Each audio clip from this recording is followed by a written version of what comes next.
there's no such thing as a hands-off business. Even when we're talking, in this case, we're talking about businesses that are doing 800 grand, $1.2 million, $1.6 million a year net cash. They're still not hands-off. It's just how it is. Welcome to the Contrarian Capitalist Podcast, the ultimate destination for accredited investors and entrepreneurs seeking alternative wealth-building strategies. Discover how to fast-track your journey to wealth and time freedom by thinking outside the box. If you're ready to join the ranks of the Contrarian Capitalists and learn the most effective ways to reach your financial goals faster, you're in the right place. Let's get started with today's episode of the Contrarian Capitalist Podcast. Thank you for listening to another episode of the Contrarian Capitalist Podcast. I'm your host and your favorite silverback, Sylvania Harrod. And on today's episode, I wanted to bring you guys some good juice for today. So I hope you're ready for it, because I was able to get one of the people I look at as an M&A mentor for myself, Jamil, because Jamil just knows stuff. And as we look at it, I only really like to interview what I consider silverback leaders. These are the guys who are in what they're talking about, not just making courses and YouTube videos and looking like they know what they're doing. They actually have the experience. They have the scars to tell you what's going on, as well as they're benevolent and good human beings, because I don't fuck with warmongers. So with that being said, Jamil, thank you for coming on. Let people know a little bit about yourself. Who are you? What do you do? Definitely. And why are you so freaking awesome? I appreciate that. That's a loaded question. I would say I guess the best way to describe us at a baseline, we just help U.S. citizens acquire a company. That's the simplest way to explain what we do. Mm-hmm. But we do it in a way where, at least what I like to tell our folks, we'll just grab you by the hair, kicking and screaming to the goal line, and you can decide whether you want to acquire or not at the end of the day. And we do everything along those lines. From a lot of what I see, we're in building of something that just hasn't quite existed in this market before. It's pretty much what you said. There's folks that have courses, there are folks that teach, but there's no one that really wants to go in the trenches with anybody, because it's rough. It's definitely rough out there. And it's more so rough when you're having to deal with the ups and downs and all the other stuff that goes into making 100 calls, having 100 people tell you to piss off, like all that fun stuff. Never mind the mindset issues, right? And so that's what I say we do best. But what we really focus on is getting all that mindset stuff out of the way, getting all the barriers out of the way, so they can look at it how you would if you were looking at like real estate. It's just, here's the deal. Is it something that's interesting?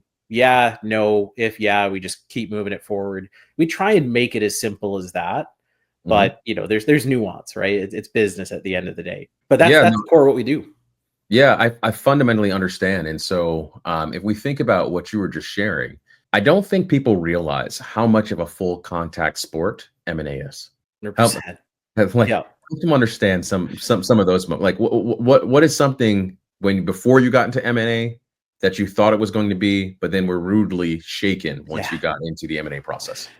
Yeah, and it's different because we do a lot of on market, so we deal with a lot of brokers, and even with that, it's still a lengthy process, a complicated process. But when we started, we were doing off market because that's what everybody says you got to do. And so we really thought the process was going to be as simple as, I'll give an owner a call. I'll say, yep, I'm interested in buying your company. And people are going to be intrigued because who else calls and says, hey, we want to buy your company. And we thought it was going to be as simple as, they're making money. We go to a bank. They're going to love it. It's cash on cash return 5 times, 100 times higher than real estate. And it was going to be simple. And that's 100% not the case. It's not how it works. You make 100 dials, you get 10 or 20 secretaries who will tell you to piss off. You get in front of an owner, you say, hey, I'm interested in buying your company. They'll laugh you out the call. You get to a bank and they'll say, great, awesome, I like this, but here's my request list. And it's 700 documents. The owner's never had to produce, no accountant's ever had to produce. And it takes, 6 or 12 months for them to produce it. And that was just the reality of what we found. And obviously we were trying to do it at with some relative speed. And so we said, okay, let's do a bunch of these at a time. Let's try and figure it out. And it's not the same. We thought we were going into almost a real estate world. It's just not the same at all. where we originally we were maybe looking at 10 or 20 deals at a time. We very quickly realized, okay, 10 or 20 is not going to cut it. We got to look at like 1,000. And we got to do that at scale. We got to do that every single day because owners will call Sunday at 9 in the morning, or we had a couple Sunday at 6 in the morning every time, like clockwork. Only time they want to have a conversation. And if you're not there, someone else is. So it's just as competitive as real estate, I'd say. But in reality, you're competing with guys that are just you're punching way above your weight in essence. Because even at small deals, they tell us like, oh yeah, someone else called. They said they had like $5 billion cash in hand. And we're trying to sit there saying, yeah, we're going to go to the lender. We're going to make this work. We got a couple $100,000. We got money to be able to make it work. And it's, you just don't realize until you're in it. And then when you're in it, you realize even with all the shortcuts, you work with brokers, you work with lenders that deal in M&A all the time. You use templates for everything. You focus on volume. Those things still don't go away. Like you're putting tiny Band-Aids on like a completely ripped off arm. It's basically what you're trying to do. And that's effectively that's what we do now is just we're trying to figure out those small Band-Aids and eventually try and get to a point where it works nice and easy. But even with just how many hours we put in and everything, when we started, it was just not a pleasant thing to get through. But when you get the deal done, there is no feeling like doing a deal. Like we bought real estate, we bought other stuff. We've had, I've done tons and tons of sales, even in marketing agencies and otherwise. There is no feeling like when you close the deal, but it's really quickly, it fades like pretty much within an hour because then you got to operate the thing and you realize, oh shit, like now I got to step in and it's not like starting where you get some leeway to learn. You gotta jump in, especially if it's a multi-million-dollar, $10-20 million business. You got to jump in, you got 100 people's lives you got to worry about. All of a sudden the fear sets in. And until you get to that second deal, that fear doesn't really go away. But an adrenaline rush, you start chasing. What's interesting about what you were sharing is that like if we look at, I'll tell you the illusion versus the reality of what you just shared. So like the illusion, when you get the book and you listen to all the people that tell you you can buy businesses for 0 to no money down, and that there's just plenty of all these boomers who are ready to retire and they're just giving away their businesses to go through that. Is that illusion or is that a fact? Oh, that's pure bullshit.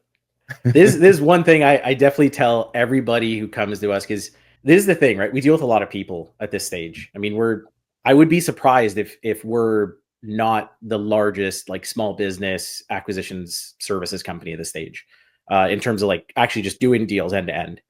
And every single onboarding call, everyone's trained to mention the same thing. The silver tsunami or the baby boomer rush, or there's like 20 different ways to say it. And they all seem so shocked when I explain to them the math of like, hey, baby boomers at this stage, like the youngest baby boomer is like 75 or something, 73, something like that.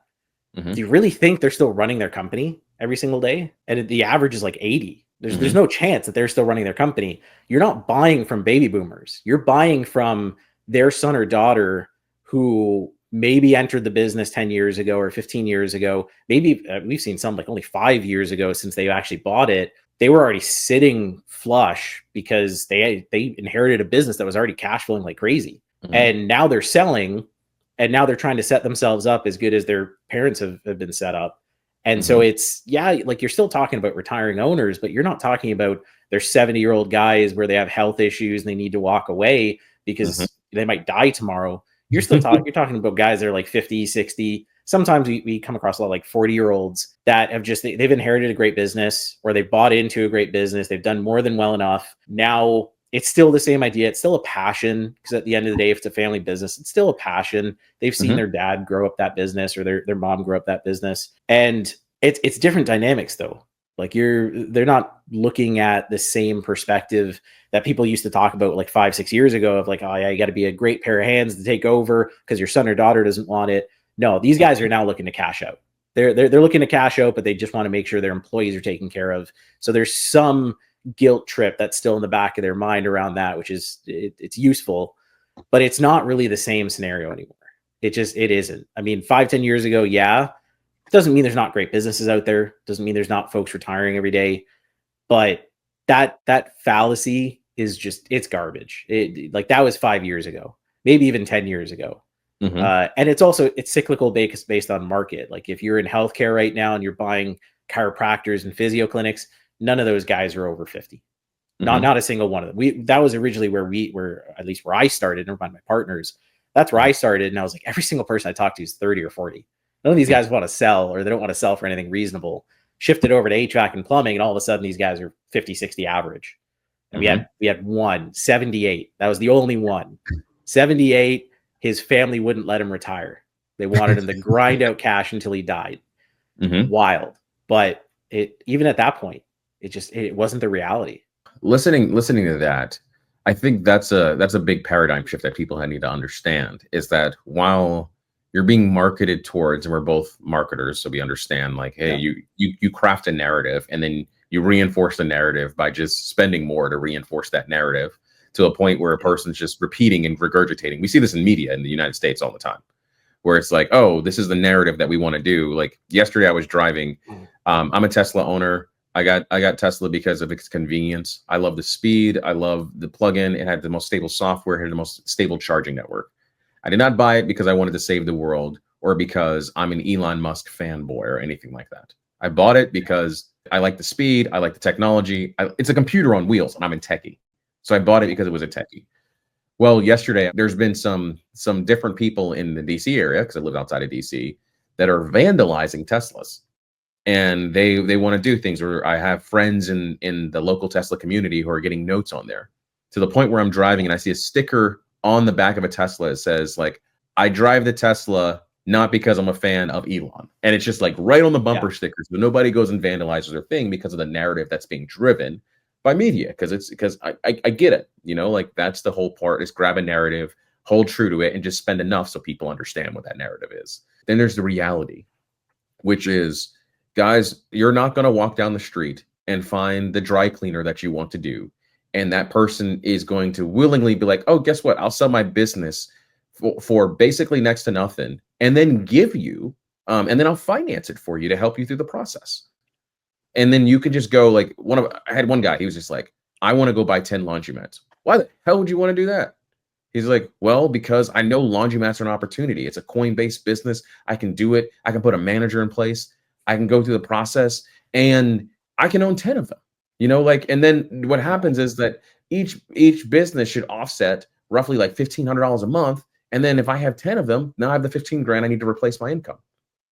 But it's going to be super hands off. I'm not going to be involved in it. What would you say to that person? I love hearing that one, because so there's two variations of that. It's going to be hands off. It's going to be passive income.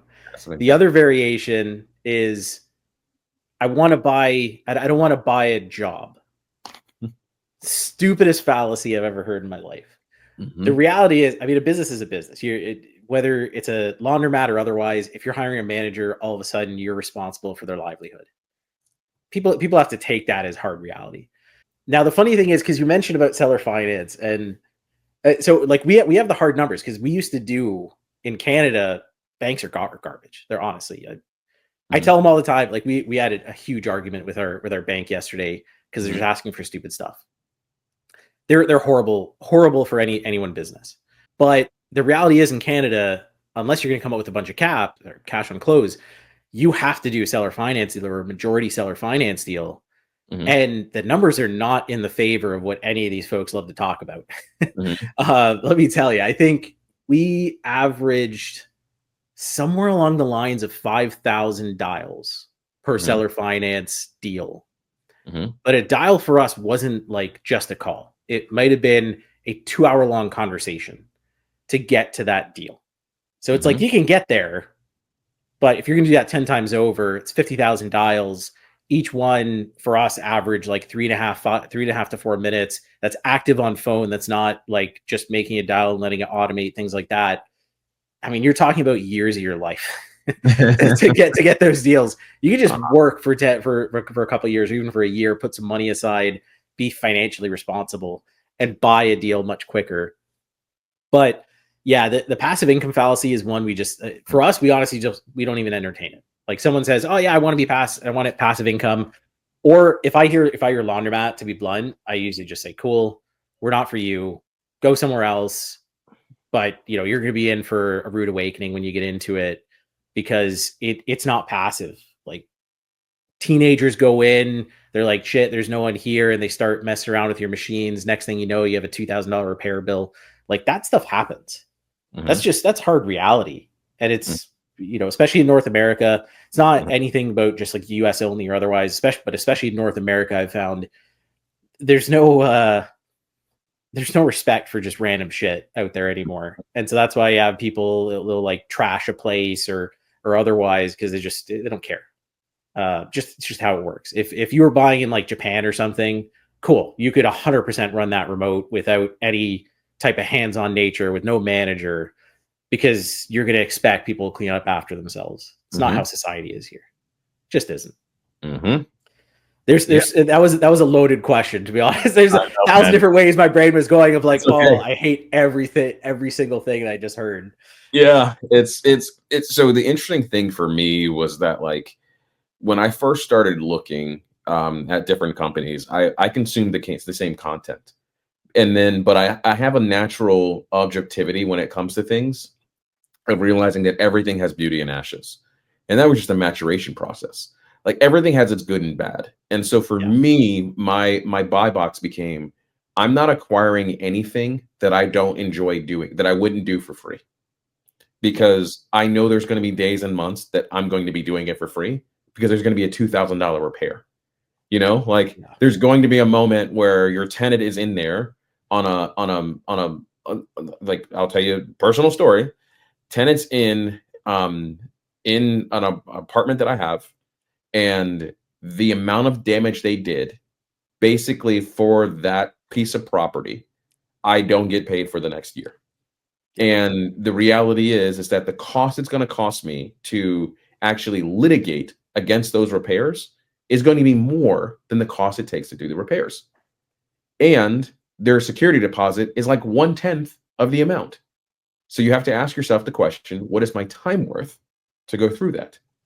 Versus a scenario where it's like, oh, if I'm doing something and I enjoy it, like, I just realized that, like, that's just what happens. It's law of averages, and understand that. So when it comes to certain businesses, I'm in the same spot with you. I don't want to own no damn laundromat. I grew up going to laundromats. I know exactly what kids do in laundromats, I know exactly what what's going there, and generationally and things going on. I'm like, no chance. I want anything to do with that. If I'm going to do a business, as I was saying them to one guy the other day, I want to do luxury car rental. You want to know why? Because I like luxury cars. Yep. Like, I want to pick up the phone and say, hey, Mama and I are going out, the first lady and I are going on date night. She wants the purple one. Okay. Is that currently reserved? What color is available? Do I have for the next 48? Okay. You're going to come, drop it off. I'm at the house. And so just drop it off, swap, take mine, because it needs to be taken to get service done on it. All right. Got it. Capiche. That's it. And I am a silent investor, and it's good, because I'm just like, oh, cool. This is what we need. Take it out of my dividends that you're going to be issuing, and we're good to go. Like, we like luxury rentals. Cool. Well, guess what we're going to do? That we're going to spend time in anything that's associated with that, because that makes it easier for us. But I also have a definitive buy box, because I got kicked in the teeth a few different times, and you realize, oh my God, this is awful. Like, making sure that there's no lawsuits on companies before you decide to acquire them, because then you're named as a plaintiff and you can get your ass in trouble, Yeah. If people want to disclose it. All the fun stuff that you encounter. Yeah. Those ones are the most fun. I say fun. At this point, it's just day to day, right? But that's the stuff that you can't wrap your head around, because you just can't check that stuff like you can in real estate. Yeah. You can check what you can, but there's always a place for them to bury the bodies. Correct. There was a person that came across me just asking quick questions, and I looked at it. I had my buddy look at it, because I just wanted a third party opinion there. And we go, like, there's so much debt load on this thing. Like, there's so much debt load, and they're talking about potential. Potential is cute, but like, I like to see, like, where is the actual contract? Is it signed? Is it committed?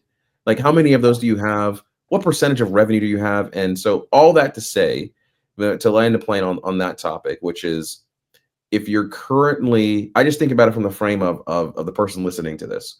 You're sitting at the job, you're working 50, 60 hours a week. You have a family, you have kids, you have certain expenses that are going out. Knowing that you're trading in 60 hours for potential 90 hours, just to say you're on your own and you own your own things, is that something you truly want? And if so, like, is the trade-off worth the return you're going to receive? Because you have the opportunity to double your income and go through that.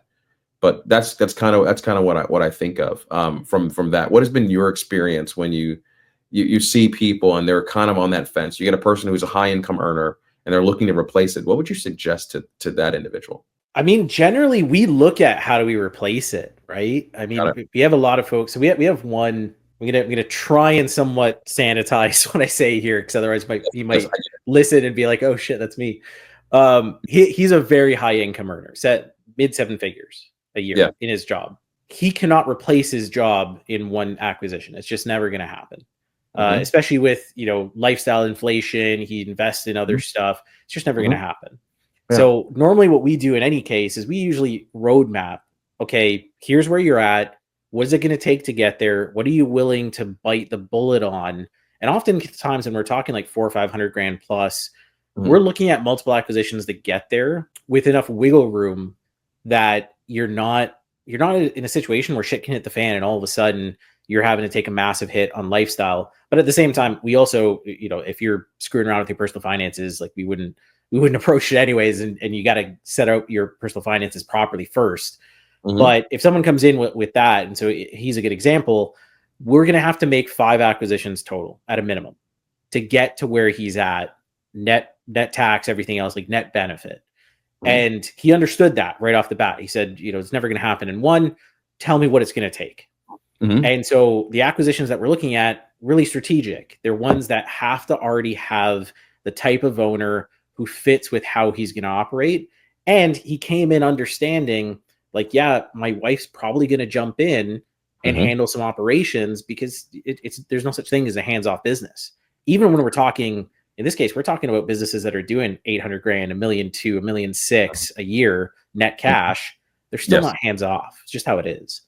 So same idea, right? You have to reverse engineer your way there. For some, if it's 300 grand a year, you can reasonably buy a company of that size that replaces your income, gives you leeway, allows you to hire some management, allows you to have a little bit of cash left over to pay down debt more aggressively. And you can reasonably get there as long as you've taken the steps when you got that income to make sure that you're personally okay, right? Like actually put money aside. Don't just spend all your money, all that. So assuming you're doing everything somewhat right, it's not hard to replace that. But when you go above that, it's expectation set. I mean, the more companies you buy, the Laundromat's a great example. You buy one laundromat, chances are even when you hire management, you're spending the same amount of time if you buy 10 laundromats versus 10 companies that are doing $1 million a year net. You're going to spend the same amount of time, even if you're hiring management, because a company always requires some form of attention, whether it's the bank calling you because you screwed up payments, or auto pay is not working, or payrolls due and someone screwed up the AR and the AP, and now you got cash sitting there cash that's waiting, not quite sitting there to pay off that payroll. That shit happens. Like that's just shit you gotta expect. I mean, you just got to plan for it. But if you plan for it, you can get there. But it's not usually as easy as most folks like to make it sound, especially like the YouTube folks. Like they'll just say, "Yeah, you're doing $500,000 a year," or I know one of our competitors does this of like, "Oh yeah, if you make $1 million a year, like we'll help you replace it in one deal. We'll place a manager for you. We'll run it for you."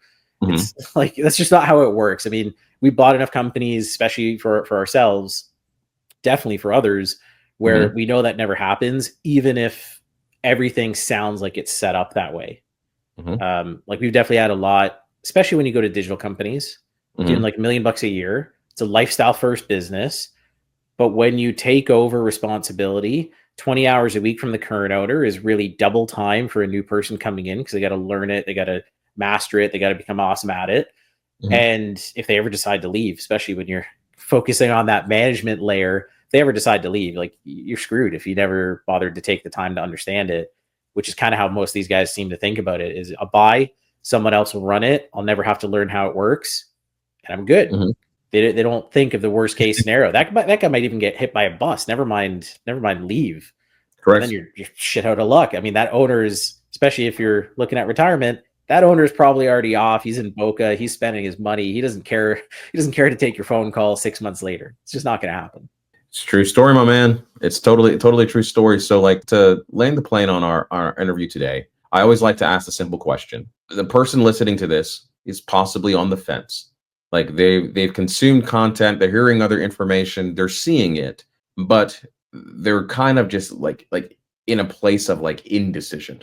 So if you're sitting across from a person, like what's one piece of advice you would tell that individual to help them get off the fence and move towards starting to take action? I'm going to have to break this down as almost two elements. So, and the reason being, a bunch of folks are going to hate this. If you have an MBA, you got to let go of the idea of this is going to be a hardcore curse, spreadsheet fucking shit to death. And you got to understand that you're going to have to get outside your comfort zone really quickly if you want to get yourself at even, and just even, literally sidestep into an acquisition that gives you ability to add value, add assets, add wealth, and continue building on top. For folks that don't have an MBA, because they don't tend to overthink things as much, the biggest thing is just you got to look at it from the view of other folks. In an acquisition, there's 4 or 5 other layers that you tend to deal with. You deal with a seller, you deal with a lender, you deal with sometimes a broker, and then you potentially have to deal with other folks as well, like investors, whatever else. Being able to look at something from that point of view and say, is what I'm trying to do feasible at each of those levels? That's where you get folks that can really make stuff happen and make things work really, really well. So if they're looking at it as, I make 300 grand a year right now, I got to figure out a way to replace that and ideally build. So 5 years from now, where in my job, I might be making 400 instead of making 600 or 800 or a million, or I'm just making that 400 and now I have someone else run all the day to day. You got to look at it from what is it going to take from all those other perspectives, right? Is a lender going to be willing to fund that if you're sitting on cash? Well, or if you're not sitting on cash. If you aren't, you probably need to spend the next 12 months, bank away as much capital as possible, or put it into real estate and start building up some assets to be able to leverage. If you're not a people person, or you're not great at networking, you got to look at it from the seller and broker point of view. Are you going to be able to have a reasonable conversation and get across why you could be a good acquirer, why you can be a good operator, why you're going to be able to take care of their employees? If not, things to work on, easy skill sets to work on. You can get that massively turned around in a couple months. If you're in a position where you've screwed yourself over, maybe got bankruptcies, whatever else, those are all things you can work on too. You're just gonna have to take a little bit more time. And so the baseline I would always say is like, make sure you can reasonably present well on a call. If you got that covered, next thing is make sure you have a reasonable credit score. If you got that, and I mean, in the US, you can get 100 points added to your credit score in like 3 months. It's an easy thing to do. You can get that covered quickly. Then the last one is, as long as you are looking at it from the right point of view of, I'm likely going to sidestep, and then I have to put in work to build value, then you're going to be sorted. That mindset in particular, that last one, is probably the biggest. It's a really hard conversation we tend to have with folks of like, hey, you're doing 400 grand a year. You might be sitting on enough capital right away, but if you're going to jump into a business that has 30 or 40 other people, you've never managed that level of team before, you've never managed that level of complexity before, you've never handled financial statements before, it's a lot to jump into. Like, you're putting yourself in the deep end, tying a 1-ton cinder block to yourself and jumping in. It's basically what you're doing in those scenarios. So you got to take it with the chunk of what you can handle, what you're willing to do in terms of stress load, what you're willing to do in terms of sacrifice of time as well, because there will be sacrifice of time. If you're used to, we've had a few in the tech space. If you're used to working 25 hours a week because you were able to get away with it working remote, that's not always going to be the case. When you take over, when you're transitioning, when you're learning a new industry, when you're learning a new business, when you're potentially having to learn financials, learn how to read a P&L statement, how to work with things like that. So it's elements that you got to take, but if you can look at it from those perspectives and you can align and check box every single one and be like, yep, I can make that work. I can make that work. I can make that work. And here's my plan to get there, of like kind of what you said, a hardcore buy box of this is what I'm after. Here's what it needs to net to me. Here's what that needs to look like and how I'm going to make it work to get to where I want to be 4 or 5 years from now. And, if you can't look at it that long term point of view, like there's other mindset stuff you got to work on. But if you can hit all those boxes, I mean, you're well set up. You can easily jump in, you can get a deal done in 5-6 months. You can shift from that employee to entrepreneur very, very rapidly. And bluntly, like that's what we look for. And we say like, yep, that person's going to be successful, or that person is going to take another 6 months until they're at a point where they can start being successful. No, it absolutely makes sense. I see on my side that like, even when I'm going through and helping people raise capital in a way, it's always so unique just seeing the different operator mindset that makes things happen versus those who like overanalyze stuff. And it's more of like, I need enough information to say yes, but not too much where I have to pause for 6 months to go through things because you have to overanalyze things. So no, man, there was so much juice in what you just shared there. So I just hope people are able to go back, listen to it multiple times to be able to decipher it, because there's different phase. There's a difference. I was sharing with a mentee the other day, there's a difference between knowing and understanding. Like 100%. I can know lots of things, but you don't know what it's like to be a parent until it's 4:30 in the morning and your daughter gets stung by a hornet, like what happened to me the other night. And so like you just hear bloody murder screaming of what's happening, and you're just like, I don't know what's happening. I need to get up. I need to go kill something. I don't know what's going on. And you're just like, a hornet? And what were they doing? Like everybody was just so surprised. Like, you're outside playing and doing stuff, but like in your bed in the middle of the night when they normally sleep, this guy was just drunk, hanging out with friends, and just took a wrong turn, is what I'm guessing, man. But makes it all fun. How can people get in contact with you if they're listening to this episode? Is there a site or social media things they should be able to find you in? Yeah, I mean, if they look up Regalis Capital, Regalis with an S, I guess there's some other folks that didn't do some nice things, but Regalis Capital, if you look it up, I'm sure all the stuff will pop up. Yeah, I mean, that's the best place. If you look that up on Facebook, you should get our group. We drop a bunch of free stuff in there just because. Same idea. I know we can't work with everybody. I know we can't help everybody, but my passion of things is talking deals. Other folks like to golf. I literally like to talk deals pretty much all day, every day. So that's why we have that group. It's fun. Just hang in there, shoot the shit, talk through deals, make stuff happen. And by all means, if they want to work with us, they can take a look and see if it makes sense. No, I love it, man. So Jamil, thank you for dropping so much value the last 35 minutes. I greatly appreciate it. And so anybody listening to this, as always, stay hungry, stay humble, and stay grateful, my friends. Cheers.